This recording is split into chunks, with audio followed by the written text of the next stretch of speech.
दोस्तों, यदि आप BHEL artisan grade 4 recruitment 2026 notification का वेट कर रहे हैं तो ये वीडियो आपके लिए बहुत महत्वपूर्ण है, क्योंकि इस वीडियो में हम लोग डिस्कस करने वाले 2026 जो रिक्रूटमेंट है उसका नोटिफिकेशन कब आउट होने वाला है। साथ ही साथ यहाँ पर केवल हम नोटिफिकेशन का डिस्कस नहीं करेंगे, यहाँ पर हम डिस्कस कर रहे होंगे बीएचईएल के लिए यदि हमको सिलेक्शन लेना है तो क्या एग्जैक्ट रणनीति होना चाहिए। बीएचईएल की जब वैकेंसी आती है, क्या एजुकेशनल क्वालिफिकेशन की आवश्यकता होती है, क्या आपकी एज लिमिट रहेगी, एग्जाम पैटर्न क्या होगा, आपका सिलेबस क्या होगा और उस सिलेबस की तैयारी कहां से करनी है और किस तरह से प्रिपरेशन करनी है। तो ये वीडियो को आप एक तरीके से रोड मैप के तरीके से ले सकते हो जो 2026 में हमारी वैकेंसी बीएचईएल आर्टिजन ग्रेड 4 की आने वाली है। देखिए, सबसे पहले आपको क्लियर होना चाहिए कि वाई बीएचईएल रिक्रूटमेंट 2026, क्यों ये आने वाला है और कब तक एक्सपेक्टेड है। देखिए, आपको ये चीज क्लियर होना चाहिए, बीएचईएल के पास में एक लार्ज ऑर्डर बुक है जहां पे लगभग उनको 2 लाख करोड़ का ऑर्डर आने वाले कुछ सालों में कंप्लीट करना है और इसके लिए उन्होंने 2025 में रिक्रूटमेंट निकाला था और इससे पहले बीएचईएल का 2014 में रिक्रूटमेंट आया था, यानी कि काफी लंबे गैप के बाद में 2025 में इन्होंने वैकेंसी निकाली जहां पे 515 आर्टिजन ग्रेड 4 की भर्ती ओपन करी थी। देखिए, उनकी भर्ती कंप्लीट हो चुकी है, लेकिन अभी भी मैन पावर की रिक्वायरमेंट काफी ज्यादा है। उसका रीजन है जो ओल्ड भर्तियां हैं उनके काफी तेजी से रिटायरमेंट हो रहे हैं, साथ साथ में इनके पास में ऑर्डर बुक काफी तगड़ी है। जो बीच का गैप था जहां पे रिक्रूटमेंट नहीं आया, उसका सिंपल सा रीजन था बीएचईएल के पास में इतने ऑर्डर्स नहीं थे। बीएचईएल की स्थिति थोड़ी सी बीच में मिस्टेक हुई थी, लेकिन अभी उसके पास में काफी आगे तक के ऑर्डर हैं, इसलिए उन्होंने 2025 में भी भर्ती निकाली। देखिए, इसके रिगार्डिंग सिलसिला चालू हो चुका है ऑलरेडी बीएचईएल में। बीएचईएल में इंटरनली ऑर्डर बेसिकली जा चुके हैं अलग अलग यूनिट के, जहां पे सभी यूनिट से मांगा गया है कि आपकी यूनिट के लिए जो वर्कलोड आपकी यूनिट के पास है उसके लिए कितने मैन पावर की रिक्वायरमेंट है, यानी कि आपकी यूनिट में कितनी भर्ती हमको निकालनी है, ये डेटा बेसिकली बोर्ड मांग रहा है।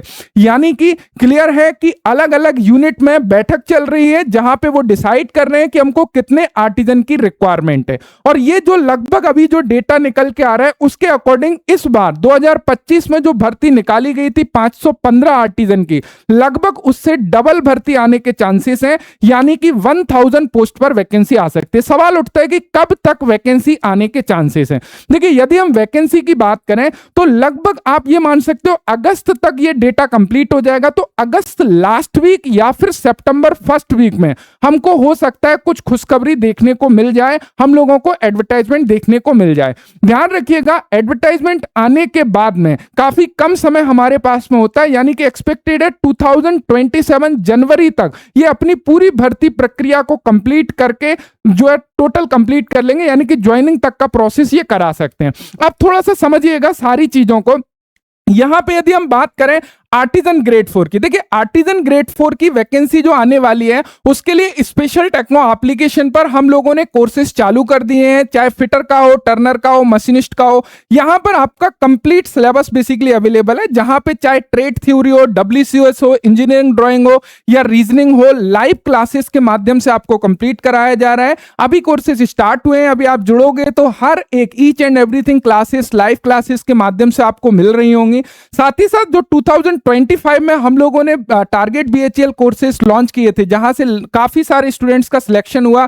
जैसे ही आप न्यू कोर्स इनरोल करते हो आपका ओल्ड कोर्स भी एक्टिव हो जाता है, जहां पे कंप्लीट सिलेबस आपका रिकॉर्डेड अवेलेबल है। चूंकि वो ओल्ड कोर्स है वो भी ओपन हो जाएगा, सो दैट कि आपका यदि कोई रिसेंट एग्जाम है वो आप उससे कवर कर सकते हो। लेकिन ये कंप्लीट कोर्स आपका लाइव होने वाला है, चाहे ट्रेड थ्योरी, डब्ल्यूसीएस, इंजीनियरिंग ड्राइंग या रीजनिंग, सारी ही चीजें।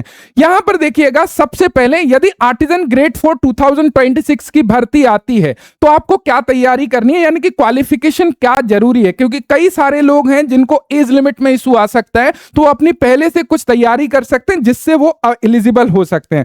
सबसे पहले समझिएगा, यहां पे यदि हम एजुकेशनल क्वालिफिकेशन की बात करें, सबसे पहले आपके पास में 10वीं कक्षा पास होना चाहिए। आईटीआई यानी कि नेशनल ट्रेड सर्टिफिकेट आपका एनसीबीटी से आईटीआई कंप्लीट होना चाहिए। उसके साथ साथ में नेशनल अप्रेंटिसशिप सर्टिफिकेट यानी कि एनएसी सर्टिफिकेट आपके पास में होना चाहिए। क्या एनएसी बीएचईएल से ही होना चाहिए? नहीं, एनएसी सर्टिफिकेट आपने कहीं से भी किया हो, यानी कि अप्रेंटिसशिप चाहे आपने रेलवे से किया हो, ऑर्डिनेंस से किया हो या कोई प्राइवेट फर्म से किया हो, सभी एलिजिबल है। केवल 90 जो अप्रेंटिस एक्ट 1961 के थ्रू जो आपको सर्टिफिकेट मिलता है नेशनल अप्रेंटिसशिप सर्टिफिकेट, वो आपके पास में होना चाहिए। यानी कि यहां पर आईटीआई फ्रेशर कैंडिडेट अप्लाई नहीं कर सकते। आईटीआई के बाद में जिन्होंने 1 साल का अप्रेंटिसशिप किया है वही कैंडिडेट यहां पे एलिजिबल होते हैं। अब बात आती है एज लिमिट की। यहां पर देखो कोई भी एक्सपीरियंस रिक्वायर्ड नहीं होता, केवल अप्रेंटिसशिप रिक्वायर्ड होती है। यानी कि 10वीं कक्षा पास हो, आईटीआई किया हो और अप्रेंटिसशिप किया हो, अप्लाई कर सकते हैं। अब बात आती है यहां पे कि क्वालिफिकेशन में क्या परसेंटेज मार्क्स होना चाहिए। यहां पर हम बात कर रहे हैं आईटीआई के परसेंटेज मार्क्स की, तो जनरल और ओबीसी कैंडिडेट के आईटीआई में मिनिमम 60% मार्क्स होना चाहिए। यदि आप कैटेगरी से हैं तो 55% मार्क्स हैं तो अप्लाई कर सकते हैं। एज लिमिट जो यहां पर रखी जाती है, ध्यान रखिएगा, यदि आप जनरल और ईडब्ल्यूएस कैटेगरी से आते हैं तो आपकी जो अधिकतम एज लिमिट है वो बेसिकली यहां पे है 27 साल। एंड ओबीसी की यदि हम बात करें नॉन क्रिमिलियर की, वो आपकी है 30 साल। एंड एससी एसटी की हम बात करें वो कितनी है, 32 साल, क्योंकि इनको रिलैक्सेशन है। ओबीसी नॉन क्रिमिलियर कैंडिडेट को कितना रिलैक्सेशन है, 3 ईयर का, एससी एसटी को 5 ईयर का। अब देखो यहां पर एक सिनेरियो बनता है, क्या सिनेरियो बनता है, एक्सपीरियंस का। यहां पे एक्सपीरियंस के बिहाफ पर आपको एज में रिलैक्सेशन दिया जाता है। वो कैसे दिया जाता है, फॉर एग्जाम्पल मान के चलिए आप जनरल कैंडिडेट हो और जनरल कैंडिडेट होने के साथ साथ आपकी एज लिमिट हो गई 28 साल, यानी कि आप तो एज से आउट होंगे। लेकिन यदि आपके पास में 1 साल का एक्सपीरियंस है तो आपको एज लिमिट में छूट मिलेगी। उस केस में आपके लिए मैक्सिमम एज लिमिट 28 साल होगी। यदि मेरी एज जो है 30 साल है और मैं जनरल कैंडिडेट हूं और मेरे पास 3 साल का एक्सपीरियंस है, तब भी मैं एलिजिबल हूं। कहने का मतलब यह है कि आपको हर एक ईयर एक्सपीरियंस का 1 साल की छूट मिलेगी। जैसे 1 साल का एक्सपीरियंस है तो एज लिमिट में 1 साल छूट। इस प्रकार आपको 7 साल तक की छूट मिल सकती है। 7 ईयर एज में रिलैक्सेशन मिल सकता है। मिनिमम एक्सपीरियंस कितना रिक्वायर्ड होगा, यानी कि मिनिमम 6 महीना होना चाहिए। ऐसा नहीं है कि मेरे पास 1 महीने का एक्सपीरियंस है मुझे 1 महीने की छूट दे दीजिए, नहीं। यदि आपके पास में 6 महीने का एक्सपीरियंस है तो 6 मंथ एज लिमिट में छूट मिलेगी। 1 साल का है तो 1 साल, 1.5 साल का है तो 1.5 साल, इस तरीके से ये वर्क करेगा। तो ये चीज क्लियर है। ये उनके लिए इंपॉर्टेंट है जिनका एज बेसिकली ओवर हो गया है। यदि वो कहीं पर अभी काम कर रहे हैं या उनके पास में एक्सपीरियंस है तो उनको मौका मिल जाएगा, और जिनकी एज लिमिट में है तो उनको तो कोई इशू है ही नहीं। अब देखो यहां पर समझिएगा, यदि हम बात करें इसके सिलेक्शन प्रोसीजर की, मान के चलते हैं कि आप एलिजिबल हैं और भर्ती आएगी, आप अप्लाई कर देंगे। इसका सिलेक्शन प्रोसीजर क्या है, कैसे हमारा सिलेक्शन होता है, उसको समझना जरूरी है। देखिए इसका जो सिलेक्शन प्रोसीजर है वो 2 स्टेज सिलेक्शन प्रोसीजर होता है। यानी कि सबसे पहला स्टेज जो आपका होगा वो सबसे महत्वपूर्ण है, जहां पर आपका कंप्यूटर बेस्ड एग्जामिनेशन लिया जाता है। आपको एक सीबीटी पेपर देना होगा, ऑनलाइन एग्जाम देना होगा। ऑनलाइन एग्जाम आप देते हो, यदि वहां पर अच्छे मार्क्स आते हैं तो आपको 1/5 के रेशो में सेकंड स्टेज के लिए सिलेक्ट किया जाता है। सेकंड स्टेज आपका होता है स्किल टेस्ट, यानी कि ट्रेड टेस्ट होता है। ध्यान रखिएगा, जो सेकंड टेस्ट स्टेज है जिसको हम लोग स्किल टेस्ट बोले या डॉक्यूमेंट वेरिफिकेशन, दोनों ही चीजें सेम होती हैं। यानी कि डॉक्यूमेंट वेरिफिकेशन भी स्किल टेस्ट के साथ में हो जाते हैं। स्किल टेस्ट में होता क्या है, आपका जो भी ट्रेड है उस ट्रेड से रिलेटेड आपको प्रैक्टिकल करके दिखाना होता है कि आप अपने काम के लिए कैपेबल हैं, आपको यह सिद्ध करना होता है।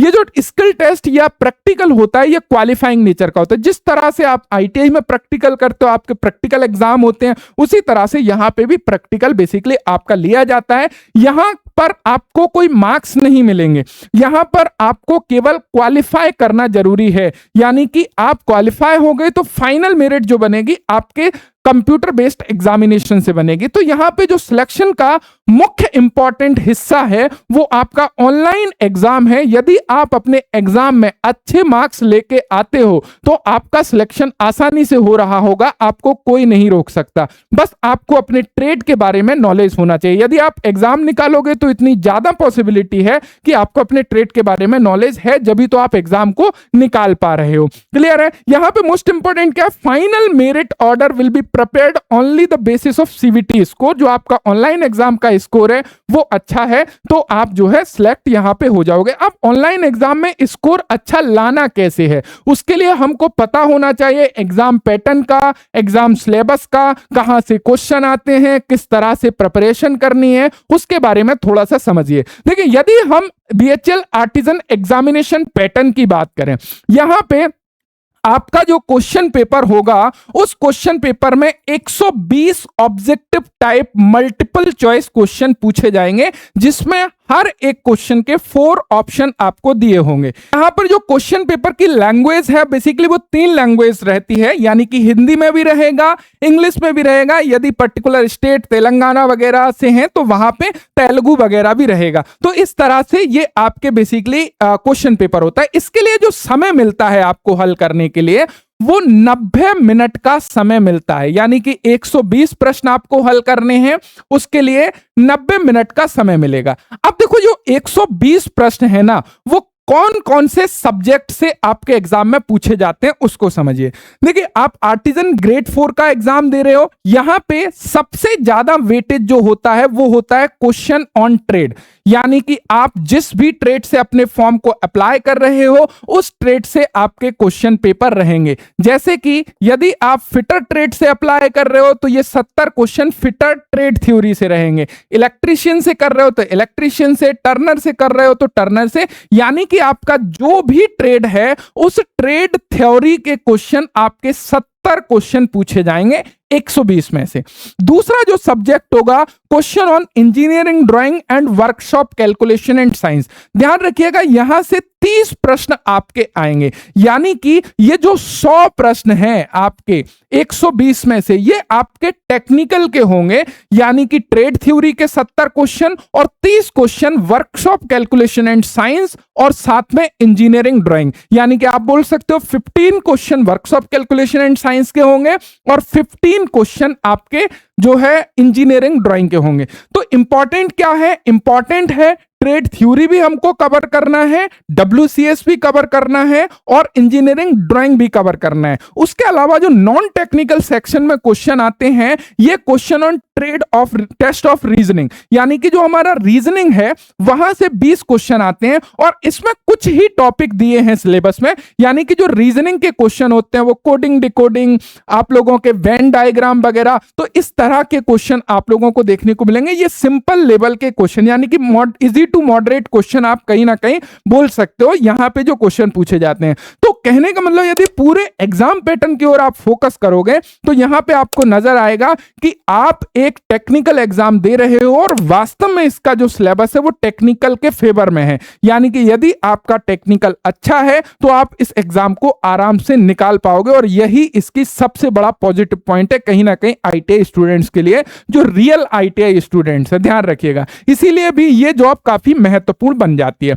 अब देखिए, यदि हम 2025 का जो एग्जाम हुआ उसको एनालाइज करें कि किस तरह के क्वेश्चन पेपर यहां पर आए थे और कितना कट ऑफ वगैरह गया था जिससे स्टूडेंट्स का बेसिकली सिलेक्शन हुआ, यहां पर समझिएगा। यदि हम 2025 का पेपर जो रिसेंटली हुआ वहां पर देखिए, यदि हम ट्रेड थ्योरी की बात करें, मॉडरेट टू हार्ड पेपर यहां पर देखने को मिला, यानी कि जो 70 क्वेश्चन थे वहां पे देखो एक्चुअल में कोई भी पेपर जो बनता है, जैसे कि समझिएगा 70 प्रश्न हैं आपके ट्रेड थ्योरी के, यहां पे आप ये मान के चल सकते हो कि इन 70 क्वेश्चन में से आपके 50 क्वेश्चन जो होंगे ना वो इजी ही पूछे जाएंगे। लेकिन इन ओनली 50 क्वेश्चन को अटेम्प्ट करने से आपका सिलेक्शन नहीं होता है, उसके अलावा जो 20 क्वेश्चन है आप बोल सकते हो 10 क्वेश्चन आपके मॉडरेट और 10 क्वेश्चन आपके हार्ड होते हैं। तो इंपॉर्टेंट है, ये वाले प्रश्न तो सभी हल कर रहे होंगे, लेकिन हमको प्रिपरेशन करनी होती है इन क्वेश्चन के लिए कि जो अनदर 10 क्वेश्चन हार्ड लेवल और मॉडरेट लेवल के आ रहे हैं हम उसको अटेम्प्ट कर सके, क्योंकि सिलेक्शन तो यहां से बनता है, राइट। तो इस तरह से मिला जुला के आपको ये 70 क्वेश्चन 2025 में देखे गए। ऐसा नहीं था कि 70 के 70 क्वेश्चन बहुत इजी थे, ऐसा भी नहीं था कि 70 के 70 क्वेश्चन बहुत ज्यादा हार्ड थे आप अटेम्प्ट ही ना कर पाओ।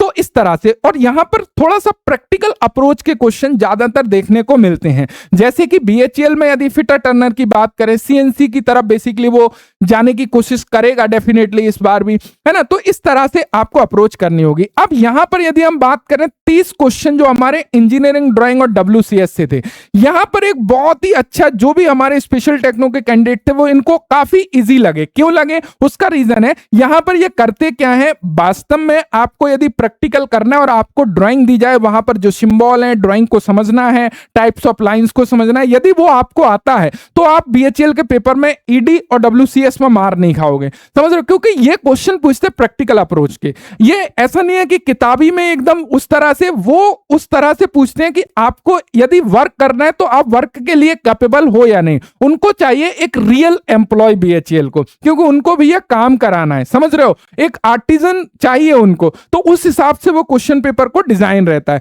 तो यहां पे हम लोगों ने जो भी क्वेश्चन, आप लोगों ने ईडी की क्लासेस देखे होंगे, लगभग 15 क्लासेस हम लोगों ने प्रोवाइड कराई थी, ज्यादा भी क्लास नहीं थी। 15 क्लास में 15 के 15 क्वेश्चन आप लोगों के टच हो गए थे। साथ साथ में डब्ल्यूसीएस में भी लगभग 24 क्लासेस के आसपास हम लोगों ने ली थी, वहां से डब्ल्यूसीएस भी आप लोगों का कवर हो गया था। तो यहां पर देखोगे थोड़ा सा इजी टू हार्ड थे, यानी कि या तो एकदम इजी क्वेश्चन आ गए थे, जहां पे यदि हम ड्राइंग इंस्ट्रूमेंट की बात करें या डब्ल्यूसीएस में कुछ यूनिट की बात करें सिंपल, और मॉडरेट नहीं आए थे, या फिर सीधे हार्ड आ गए थे। आप मान सकते हो कि 30 क्वेश्चन है, वहां पे 30 में से आपके लगभग 20 क्वेश्चन इजी टाइप के और 10 क्वेश्चन थोड़े से हार्ड टाइप के हम लोगों को देखने को मिले। बाकी यदि हम 20 क्वेश्चन रीजनिंग की बात करें, यदि आपने थोड़ा बहुत रीजनिंग में टॉपिक के अकॉर्डिंग प्रैक्टिस किया होगा तो यहां पे से 20 में से आप आराम से 17 से 18 क्वेश्चन जो है आप करेक्ट कर रहे होंगे, इसमें आपको दिक्कत बेसिकली नहीं आई होगी, ये भी इजी टू मॉडरेट आपको देखने को मिले।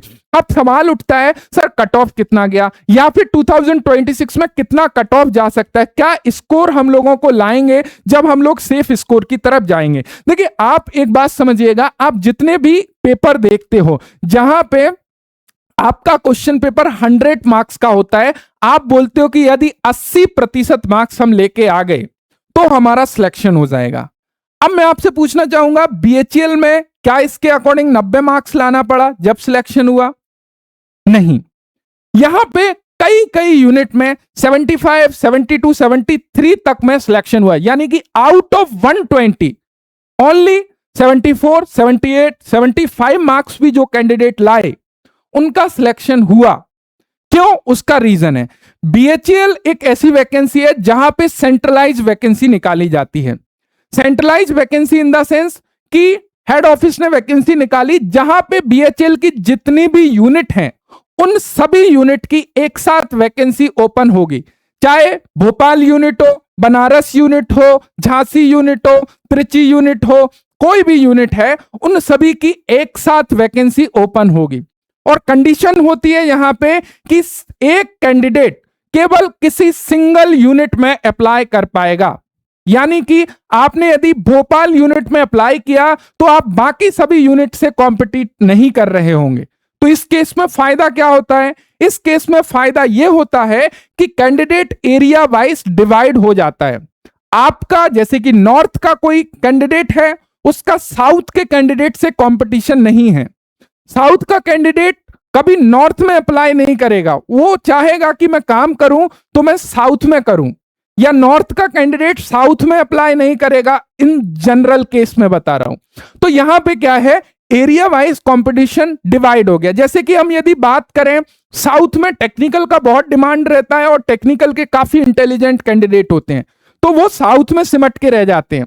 लेकिन यदि वही हम नॉर्थ की बात करें, उतने ज्यादा कैंडिडेट हैं अवेयर, लेकिन बहुत ज्यादा अवेयर नहीं है, वो स्टैंडर्ड मटेरियल से नहीं पढ़ते हैं। यदि हम कंपेयर करें साउथ के मुकाबले, साउथ का हर एक कैंडिडेट एक स्टैंडर्ड मटेरियल से पढ़ रहा है, बिकॉज उसके लिए इंग्लिश कोई ऐसा वो नहीं है कि जहां उसके आड़े वो आए। लेकिन वहीं पर हम नॉर्थ के कैंडिडेट की बात करें, मध्य प्रदेश, उत्तर प्रदेश, इन कैंडिडेट की बात करें, यहां पे इंग्लिश बुक्स देखते हैं, ये शायद थोड़ा पीछे हट जाते हैं। और टेक्निकल में एक्चुअल में देखोगे तो जो ओरिजिनल मटेरियल है वो इंग्लिश में थोड़ा सा रहता है, तो ये डिफिकल्टीज होती है, राइट। तो यहां पे इसीलिए क्या है, आपका जो कंपटीशन है वो कम हो जाता है, एक मेजर एडवांटेज है।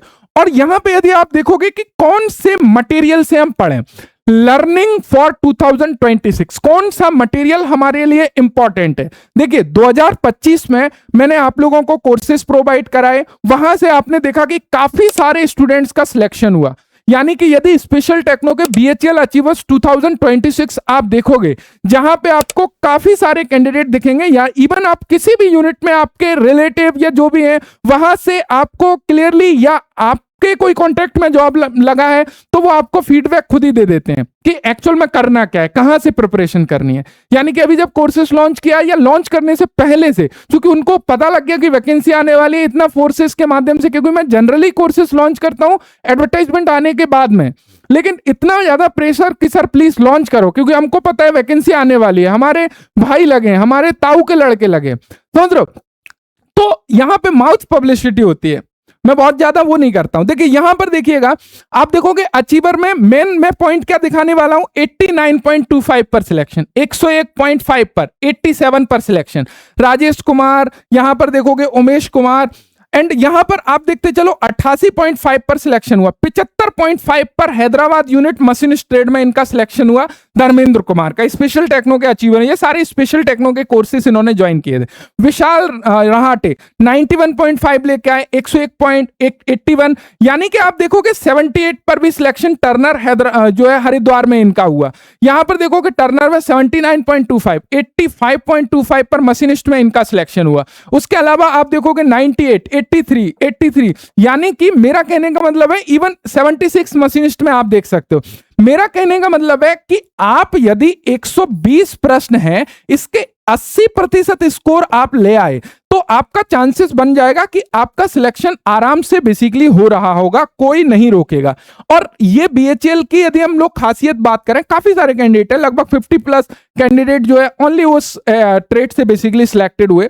अब यहां पर एक चीज समझिएगा, इंपॉर्टेंट क्या है, इंपॉर्टेंट यह है कि बीएचईएल जॉब अदर जॉब से काफी ज्यादा महत्वपूर्ण है, क्योंकि यहां पे चाहे हम सैलरी स्ट्रक्चर को देखें, फैसिलिटी वाइज देखें, हर एक चीज, जैसे आपने देखा होगा 2025 में काफी लंबे समय के बाद वैकेंसी आई, जहां पे काफी सारे कैंडिडेट ऐसे थे जो कंफ्यूज थे कि सर बीएचईएल ज्वाइन करें क्योंकि हम ऑलरेडी जॉब कर रहे हैं। ये एक कैंडिडेट है जो ऑलरेडी एनएमडीसी में जॉब कर रहे हैं, अब ये छोड़ के बीएचईएल में गए, क्यों? क्योंकि बेहतर है। कई सारे लोग रेलवे टेक्नीशियन में जॉब कर रहे थे जो छोड़ के अभी बीएचईएल ज्वाइन करे।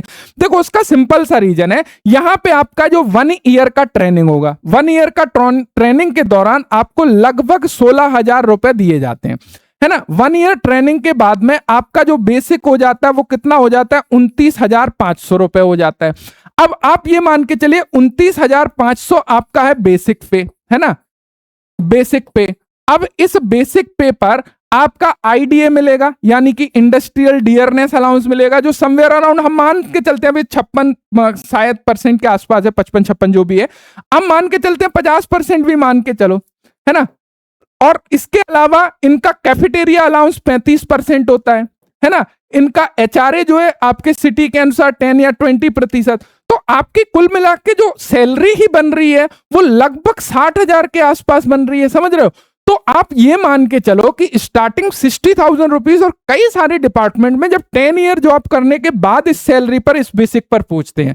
क्यों? क्योंकि ज्वाइनिंग 1900 ग्रेड पेपर करिए, समझ रहे हो। तो ये एडवांटेज है यदि हम बीएचईएल की बात करें। अब देखो लर्निंग कैसे करनी है, लर्निंग आपको कैसे करनी है, कौन से आपके मटेरियल इंपॉर्टेंट है उसको समझिएगा। मोस्ट इंपॉर्टेंट फोकस आपको रखना है कहां पर, निमी ट्रेड थ्योरी पर।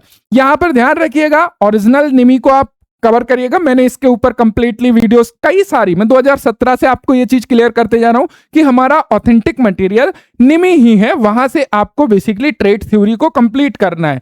ट्रेड थ्योरी, डब्ल्यूसीएस, इंजीनियरिंग ड्राइंग, तीनों को यहां से कवर करना है। हम लोग अपने कोर्सेस में भी टोटल ऑथेंटिक मटेरियल को फॉलो करते हैं, इन डेप्थ डीपली सारी चीजें कवर करते हैं। अब यहां पे देखो प्रॉब्लम क्या है, प्रॉब्लम यह है कि निमी एक ऐसा बुक है जहां पे आपको केवल एग्जाम के पॉइंट ऑफ व्यू से चीजें क्लियर करी गई हैं। यानी कि जो एक पेज होगा निमी का, उसमें यदि एक फिगर भी दिया होगा ना, वो फिगर भी आपको कुछ ना कुछ इंपॉर्टेंट पॉइंट बता रहा होगा।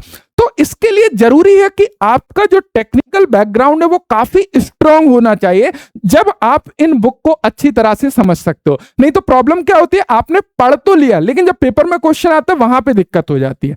तो मेन मकसद ये है कि यहाँ पे जो हम लोग कोर्सेस में करते हैं वो सेम करते हैं कि एक एक पेज, एक एक लाइन, एक एक पॉइंट जो है ना उसको ब्रीफ डिस्कशन की एक्चुअल में वो बोल क्या रहा है, एक्चुअल में कहने की क्या कोशिश कर रहा है। साथ साथ में पिछले 10 साल से मैं आपको स्टडी करा रहा हूं, तो यहाँ पे किस पॉइंट से, किस टॉपिक से किस तरह का क्वेश्चन आता है वो मैं आपको क्लियर करते चलता हूं। उससे होता है क्या, जब आप स्टडी कर रहे हो ना, आपका फोकस जो है, जब हम उस टॉपिक को पढ़ रहे हैं, आपका फोकस उस पॉइंट के ऊपर अपने आप चला जाता है, क्योंकि मैं इंडिकेशन दे देता हूं, देखिए जहां से इस तरह का क्वेश्चन पूछा जाता है, तो आपका जब पेपर दोगे तो वहां पे चीजें आपकी क्लियर हो जाएंगी। क्लासेस भी उसी तरीके से रहती हैं। कैसे, पहले किसी भी टॉपिक को हम डिटेल्स में पढ़ते हैं, उसके बाद उससे related multiple choices question discuss करते हैं, उसके बाद में वीकली आपका टेस्ट कंडक्ट करते हैं। तो ये पूरा प्रोसेस बेसिकली होता है ना।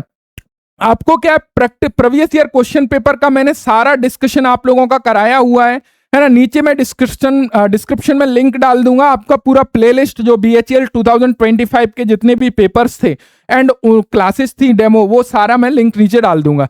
एंड कभी भी ध्यान रखना, आप थ्योरी पढ़ रहे हो, EDWCS को इग्नोर मत करना।